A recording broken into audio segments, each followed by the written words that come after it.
তো আজকে আবার আরেকজন সাকসেসফুল ক্যান্ডিডেট যার সিলেকশন হয়েছে বিএসএফে, মানে এসএসসি জিডি কোয়ালিফাই করে বিএসএফে যে সিলেকশন পেয়েছে আমাদের সুদীপ্ত। তো সুদীপ্ত, কংগ্রাচুলেশন যে তুমি সিলেকশন হয়েছো, খুব খুশি, আমরা প্রত্যেকে খুশি। তো প্রথমে এই বিষয় নিয়েই আসবো আর কি কথা বলতে, যে যখন তুমি এই নিউজটা শুনেছিলে, আমি জানি তোমার জার্নিটা সবার সাথে শেয়ারও হবে। তো যখন তুমি প্রথম এই নিউজটা দেখলে যে তোমার নাম ফাইনাল লিস্টে চলে এসছে, সেই সময়ের রিয়াকশানটা বলো, মানে কখন জানতে পারলে আর সেই সময় রিয়াকশানটা কি কি ছিল? প্রথমে স্যার ধন্যবাদ এটার জন্য। আর দ্বিতীয়ত আমি যেদিন রেজাল্ট দিল সেদিন মনে হয় সম্ভবত 8টার সময় রেজাল্ট দিল সকালে, আর আমি সেই সময় ঘুমাচ্ছিলাম, কারণ সারা রাত যে রেজাল্টের অপেক্ষায় ছিলাম, রাত 2টো পর্যন্ত কি 1টা পর্যন্ত রেজাল্ট দেখবো, কিন্তু রেজাল্ট আসেনি। শনিবার ছিল, রেজাল্ট আসেনি। তো রবিবারের দিন সকালবেলায় আমি ঘুমিয়েছিলাম অনেক দেরিতে, মা বকাবকি করে ঘুম থেকে তুললো। তো বাইরে এসে বসলাম, ফোনটা জাস্ট সুইচ অফ খুলেছি, সঙ্গে সঙ্গে সরজিতের ফোন। সঙ্গে সঙ্গে সরজিৎ ফোন করে বলছে কংগ্রেচুলেশন ভাই। হ্যাঁ, আমি বলছি কী ব্যাপার, আমি চাকরি পেয়ে গেছি। আমি বলছে হ্যাঁ, তোর স্কোর যা আছে তাতে কাট অফ ক্লিয়ার হয়ে গেছে, তুই বিএসএফে সিলেক্ট হয়েছিস।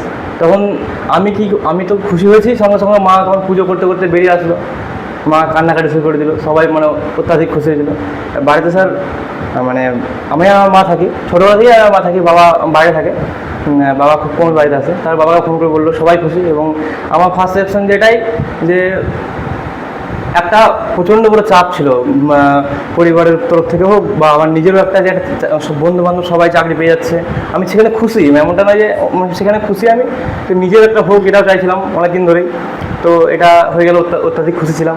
আর সবথেকে একটা বড় বিষয় হচ্ছে সুদীপ্ত এমন একটা কাজের সাথে যুক্ত, ও পড়াশোনাও করছিল যেরকমভাবে, ঠিক সেরকমভাবে পাশাপাশি একটা কাজও করছিল।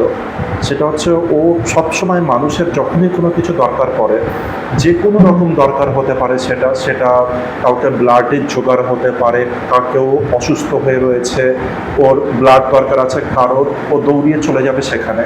এরকম প্রচুর ইনসিডেন্ট হয়ে রয়েছে আর কি। তো এটা ওর মধ্যে খুব বড় একটা কোয়ালিটি ছিল।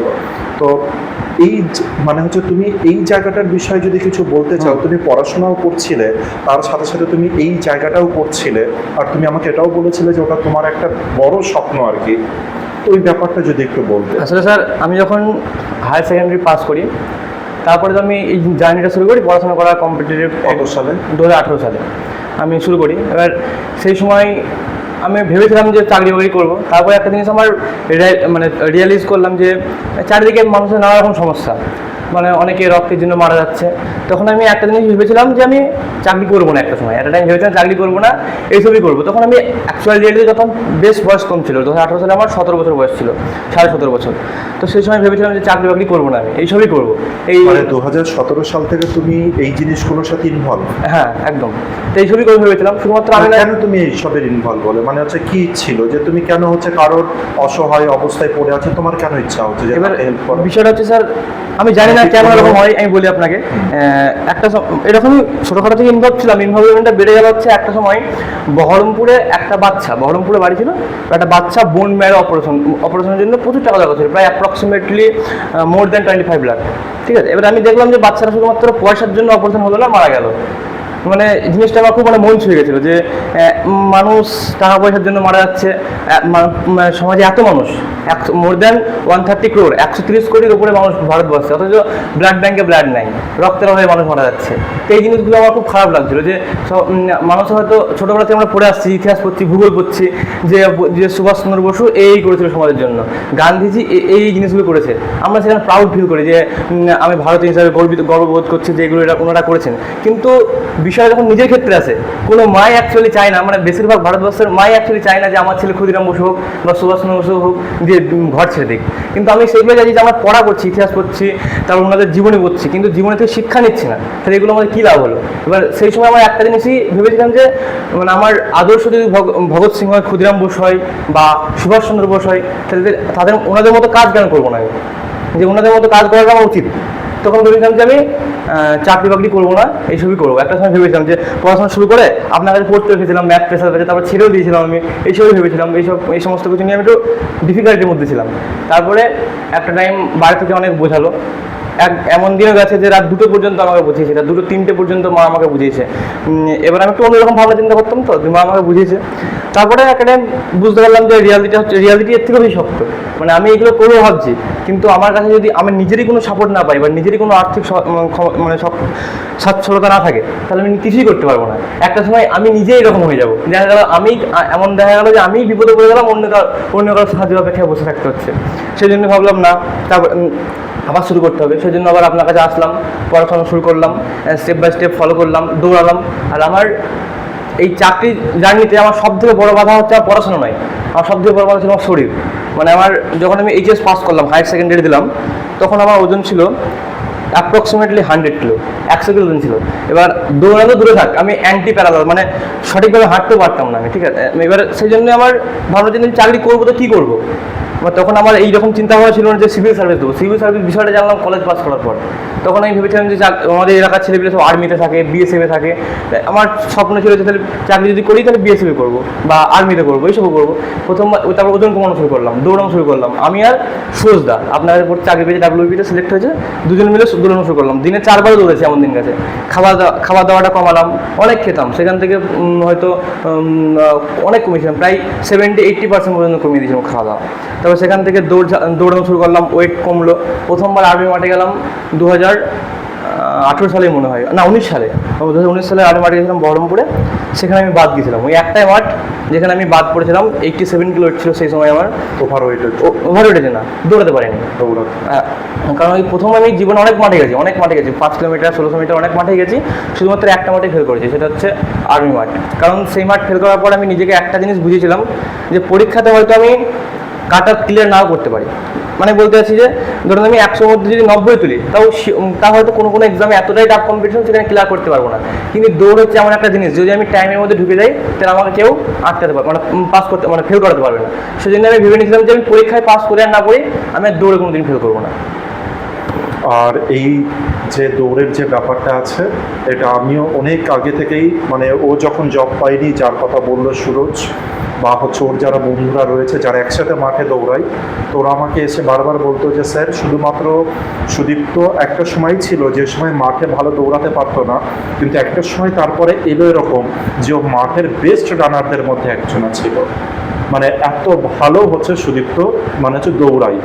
তো জিনিসটা এখান থেকে একটা শিক্ষা নেওয়ার একটা বিষয় আছে যে একটা সময় যে আমি যে কাজটা পারতাম না, সেই কাজটাই সে কতটা হার্ড পরিশ্রম করে সে কিন্তু সেই জায়গাতে আবার বেস্টের কাছে পৌঁছে গেছে, মানে হচ্ছে ওয়ান অফ দ্য বেস্টে পৌঁছে গিয়েছে পুরো মাঠের মধ্যে। তো এই জিনিসগুলো আমাদের শেখা, এমন নয় যে আমরা যদি না পারি তার মানে পুরো ছেড়ে দেবো, চেষ্টা করি, আর আমরা চাইলে বেস্ট জায়গায় পৌঁছাতে পারি। এটা একটা বড় শিক্ষা কিন্তু। আচ্ছা সুদীপ্ত, তুমি এবার তো জব পেয়ে গেছো, আর তোমার একটা সংস্থাও রয়েছে। হ্যাঁ, নামটা একটু বলো। আমাদের দুটো সংস্থা রয়েছে, একটা হচ্ছে মানুষ, যার পুরো নাম হচ্ছে man and essential knowledgeable organization, যে পুরো নাম। ওটা সাধারণত আমরা যেটা খুলেছিলাম, যখন আমরা 3 বন্ধু মিলে খুলেছিলাম, তো এটা প্রধান উদ্দেশ্য হচ্ছে সমাজকে মানসিক, মানে মেন্টালি ট্রান্সফার করা। মানে সমাজের যে মানসিক চিন্তাভাবনা রয়েছে, যে বিভিন্ন দিক থেকে, মানে আমরা দেখছি যেখানে সমস্যা হচ্ছে কিন্তু সেখানে যাচ্ছি না। যেমন ধরুন একটা গ্রামে যদি ব্লাড ডোনেশন ক্যাম্প বসানো হয়, সেখানে ধরুন গ্রামে মোর দেন 10,000 লোক আছে, কিন্তু ক্যাম্পে 100 জন আসছে না। এই জিনিসগুলো চেঞ্জ করা, যে মানসিকতা পরিবর্তন করা। আরও আরেকটা সংস্থা হচ্ছে একতা, এসেন্সিয়াল নলেজেবল অর্গানাইজেশন, একতা। পুরো নামটা ভুলে গেছে আপাতত, তো সংস্থার নামও একতা। তো ওই একতা সংস্থার কাজ হচ্ছে আমাদের এলাকা, মানে আমাদের গ্রাম শহর যে এলাকা আছে ওই এলাকায় কাজকর্ম করা মেনলি। আর এই সুদীপ্ত মানে হচ্ছে যে এই দুটো সংস্থা বললো, এই দুটো সংস্থার উপরে বেস করে কিন্তু অনেক কিছু কাজও করেছে। যেমন হচ্ছে করোনার সময়ও ও হচ্ছে খুব অ্যাক্টিভ ছিল। করোনার সময় তো সমস্ত কোচিং বন্ধ ছিল, সব কিছু অফ ছিল, জাস্ট অনলাইনে কিছু ক্লাস হতো, কিন্তু সেই সময় ও ফোন করে আমাকে অক্সিজেনের ব্যাপারে, এই ব্যাপারে, কোনো রোগের এই ব্যাপারে, এইগুলোর সম্পর্কেও কিন্তু ওর সাথে আমার কথোপকথন হয়েছিল করোনার সময়, যে স্যার কোনো জায়গায় অক্সিজেনের দরকার হলে জানাবেন, বা এইখানে যদি এই অসুবিধা হয় তাহলে আমাকে বলবেন, আমরা সবসময় আছি। তো এটা খুব বড় কাজ, খুব বড়, এটা খুব বড় জিনিস যেটা তুমি করে গেছো এতদিনে। আচ্ছা, এবার যে জব পেয়ে গেছো, তাহলে এবার তো কিছু একটা তুমি ভাববে নিশ্চয়ই। অর্থনৈতিক যে দিক থেকে তুমি পিছিয়ে ছিলে, সেই জায়গা থেকে তুমি সাপোর্ট পেলে, এবার কি সংস্থাকে এগোবে নাকি বন্ধ করে দেবে? এবার এটার যে প্ল্যান আমরা অনেকদিন আগে থেকেই করে রেখেছি। আমার যে কতজন শুরু করেছিলাম তাদের মধ্যে সবাই চাকরি পেয়ে গেছে, একজন বাকি আছে, সেও পেয়ে যাবে আশা করি। তো আমাদের পরিকল্পনা হচ্ছে, আমার কখনোই ফার্স্ট প্রায়োরিটি জব ছিল না, সত্যি কথা বলছি। যারা জবের জন্য পরিশ্রম করতে হবে, ফার্স্ট প্রায়োরিটি সবসময় জব। হয়তো আপনি ক্লাসে লক্ষ্য করবেন যে আমি কনসিস্টেন্ট পারফরমেন্স করতে পারতাম না, হয়তো কোনো সময় খুব ভালো পড়া করতাম, আবার এমন দিন গেছে হয়তো উঠবসই করেছি, পড়া করেই নি। কারণ আমার প্রায়োরিটি সেটিং ছিল যে, প্রথম প্রায়োরিটি ছিল যে সংগঠন, তারপরে এইগুলো কীভাবে এগোবো, কীভাবে কী করবো, মানুষকে বোঝাতে হবে, ঠিক আছে। এবার এই জিনিসগুলো আমার সবসময় ফার্স্ট প্রায়োরিটি ছিল। তো এখন আমি যে চিন্তা ভাবনাগুলো করেছি, এখন যেহেতু আমরা বাড়িতে থাকতে পারবো না, সবাই কর্মজায়গায়, কাজের জায়গায় থাকবো, তো ভেবেছি স্যার যে মানে আমাদের একটা নির্দিষ্ট টাইম পর্যন্ত জব করব, তারপরে এসে আবার সংগঠনের কাজ শুরু করবো। তার মধ্যে এই মেন টাইমে আমরা কী করবো? মেন টাইমে আমাদের প্রধান কাজ হবে যে নিজেদের নলেজটাকে গেইন করা।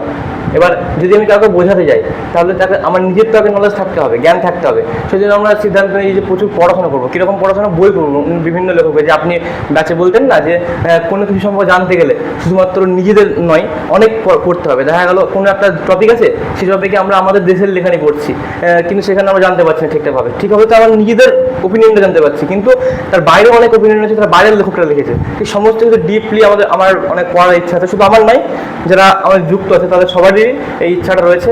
আর তার সাথে সাথে যখনই আমরা সুযোগ পাবো, অর্থনৈতিকভাবে হোক বা ফিজিক্যালি হোক, আমরা এই কাজটা, সংগঠনের কাজটা এগিয়ে নিয়ে যাওয়ার চেষ্টা করব। এবং সবারই যারা যারা এই ভিডিওটা দেখছে, তাদের উদ্দেশ্যে আমার একটাই মানে বক্তব্য বা একটাই মেসেজ, যে এই কাজগুলো যেটা করছি বা যেগুলো চলছে সময়, আমি নয়, আমার মতো আমার থেকে অনেক মানে বড় বড় সামাজিক যোদ্ধা রয়েছে, যারা হয়তো আমার থেকেও বেশি হবে, যাদের ফার্স্ট প্রায়োরিটি কেন, তাদের জীবনের অন্তিম পর্যন্ত এটাই চিন্তা ভাবনা।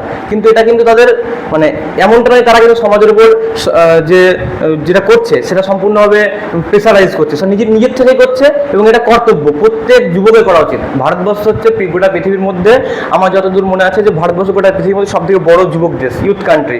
তো আমরা চাইলে সব কিছুই করতে পারি। একটা দেশকে ট্রান্সফর্ম করতে গেলে, পরিবর্তন করতে গেলে সব থেকে বেশি যেটা দরকার, সেটা হচ্ছে ভারতবর্ষের যুবককে, এবং সেই দেশের যুবককে সজাগ হতে হবে। তো আমাদের উদ্দেশ্য হচ্ছে, যারা আমরা দেশের যুবক এবং যারা শিক্ষিত যুবক, তাদেরকে এগিয়ে আসতে হবে, মানুষকে বোঝাতে হবে এবং সামাজিক কাজে নেমে পড়তে হবে। আর আমাদের উদ্দেশ্য এটা উচিত নয় যে চাকরি করবো, চাকরি করার উদ্দেশ্য হওয়া উচিত, ইকোনমিক স্টেবিলিটি দরকার, কিন্তু পয়সাটা যেন আলটিমেট প্রায়োরিটি না হয়। টাকা ইনকাম করাটাই, পয়সা ইনকাম করাটা যেন আলটিমেট প্রায়োরিটি না হয়। আমাদের প্রায়োরিটি যেন মানে আমাদের যে উদ্দেশ্যটা যেন একটু সামাজিক হওয়া উচিত, মানুষের জন্য হওয়া উচিত, সম্পূর্ণ যেন নিজের জন্য না হয়, এটাই আমি বলতে চাইছি। তো খুব ভালো লাগলো হচ্ছে সুদীপ্তর সাথে কথা বলে। আর আমার এটাও বিশ্বাস, সুদীপ্ত যেখানেই থাকুক না কেন, যেখানেই জব করুক না কেন, যে ফিল্ডেই থাকুক না কেন, ও তার আশেপাশে যে ব্যক্তিরা রয়েছে তাদের যে কোনো বিপদে যে কোনো সময় ও কিন্তু হচ্ছে ঝাঁপিয়ে পড়বে। আর আমাদের প্রত্যেকেরই এরকম কিছুটা যদি আমরা গুণ পাই, তাহলে সেটা অনেক ভালো হবে আমাদের জন্য, সমাজের জন্য, প্রত্যেকের জন্য। আর কিছু সুদীপ্ত, আর যদি কিছু বলতে চাও, যারা ক্যান্ডিডেট রয়েছে, যারা শুরু করবে আর কি, যারা এসএসসি জিডি নিয়ে ভাবছে, যদি কিছু বলতে চাও খুব শর্টে একটু বলো। হ্যাঁ, বিষয়টা হচ্ছে যে যারা নতুন শুরু করবে, তারা যে ভুলগুলো করবে না যেগুলো আমি করেছি, সেটা আমি বলছি, এটা আমার এক্সপিরিয়েন্স থেকে বলছি। যে কোনো কিছু যখন শুরু করবে, সেটার জন্য লিখে থাকতে হবে। যেমন এসএসসি জিডি মাত্র খুব তাড়াতাড়ি 1 থেকে 1.5 বছরের মধ্যে রিক্রুটমেন্ট করে দিচ্ছে। তো যখন পড়াশোনা করবে, দৌড়াবে, সেটা যখন লেগে থাকবে যে আমি যে ভুলগুলো করেছিলাম, এর আগে WBতে আমি মেন পর্যন্ত গিয়েছিলাম, পাস করতে পারিনি মেন্সে, কারণ ভুল কী করেছিলাম, প্রচণ্ড দৌড়েছিলাম, মাঠের জন্য প্রচণ্ড খেটেছিলাম, 3-4 বার দৌড়েছিলাম, কিন্তু পড়াশোনা ঢিল দিয়েছিলাম। পড়াশোনা হয়তো আমি চাইলে পাস করতে পারতাম, কিন্তু যদি পড়াশোনা ঠিকঠাকভাবে করতাম, কিন্তু সে করিনি, তাই আগে WBতে চাকরি পাইনি। সুতরাং সবার জন্য একটাই মেসেজ, যে কাজটার জন্য করছো, যদি কোনো গোল থাকে এসএসসি জিডি, তাহলে পড়াশোনার সাথে সাথে দৌড়, সমস্ত কিছু করো। আর এমনটা নয় যে লাখ প্রচণ্ড পরিমাণে ফেভার করে, লাখেরও প্রয়োজন আছে। যেমন বলি, মানে আমার একটা ছোট্ট একটা এক্সপিরিয়েন্স বলি। এইবার এসএসসি জিডির পরীক্ষা দেওয়ার পর, মানে যেদিন মাঠে যাব, আমার দৌড় ঠিকঠাক ছিল, আমি প্রিপারেশন নিচ্ছিলাম, কিন্তু যেদিন মাঠে যাবো তার ঠিক 7 দিন আগে আমার চিকেন পক্স হয়, ভয়ঙ্কর লেভেলের চিকেন পক্স হয়েছিল। আমি ভেবেছিলাম যে মাঠে যাবো না, স্যারকে বলেছিলাম, স্যার বললো যে না, যেতে হবে না, বাড়িতে রেস্ট করো। শুধুমাত্র আমার মা জোর করেছিল, মানে মায়ের জন্য আমি চাকরিটা পেলাম আজকে, মা না থাকলে চাকরিটা পেতাম না। কারণ মা বললো যে না, যা, পাস না করে ঘুরে দেখে আয়। গেলাম ওখানে যখন দৌড় শুরু করলাম, ওখানে দৌড় শুরু করেই পড়ে গেছিলাম, মানে একদিনে ধাক্কা মারিতে ফেলে দিয়েছিল, পাথর মাথা ঢুকে গেছিলো, হাত মাত দিয়ে কেটে গেছিলো, হাঁটু কেটে গেছিলো। তারপর কমপ্লিট করলাম, দেখলাম মাঠও পাস করে গেলাম। তারপরে মেডিকেলে আমার দাঁতের সমস্যা ছিল, অনেক কিছু সমস্যা ছিল, কিন্তু তারপরে ভাবলাম হয়তো ফেল করে যাবো। তারপরে দেখছি না, মেডিকেলেও পাস করে গেলাম। এরকম করে দেখছি কাট অফের দিন আমি কাট অফেও বেরিয়ে গেলাম। তো সুতরাং এমনটা মানে ভাবার কিছু নাই যে শুধুমাত্র যে খাচ্ছি, কোনো কিছু শরীরের সমস্যা আছে, আমি যাব না, হয়তো আমার নাম্বার কম আছে, এইটুকু নাম্বারে কী হবে, হয়তো মেডিকেলে পাস করতে পারবো না বা মাঠে পাস করতে পারবো না। আমার বলার উদ্দেশ্য এটাই, যখন কোনো কিছুর জন্য করবে ডেডিকেটেডলি, রেজাল্ট যাই হোক শেষ পর্যন্ত যেন সেই ফিল্ডে থাকো, সেই জিনিসটা দেখা হয় আর কি। আর সুদীপ্ত খুব একটা সৎ ব্যক্তি, তাই ওর সাথে দেখা হচ্ছে, দেরি হলেও কিন্তু খুব খারাপ কিন্তু হয়নি, মানে অবশেষে গিয়ে কিন্তু সে তার সমস্ত কিছু জিনিস, মানে ভগবানের যে আশীর্বাদ সেটা কিন্তু ওর মাথার উপরে আছে। তো খুব ভালো লাগলো সুদীপ্ত। তাহলে সুদীপ্তর জন্য আমাদের MICC কোচিং সেন্টারের তরফ থেকে একটা ছোট গিফট থাকছে। আগামী জীবন খুব ভালোভাবে কাটুক আর জব খুব সুন্দরভাবে করে আগামী জীবনে চলো। ধন্যবাদ স্যার। হ্যাঁ।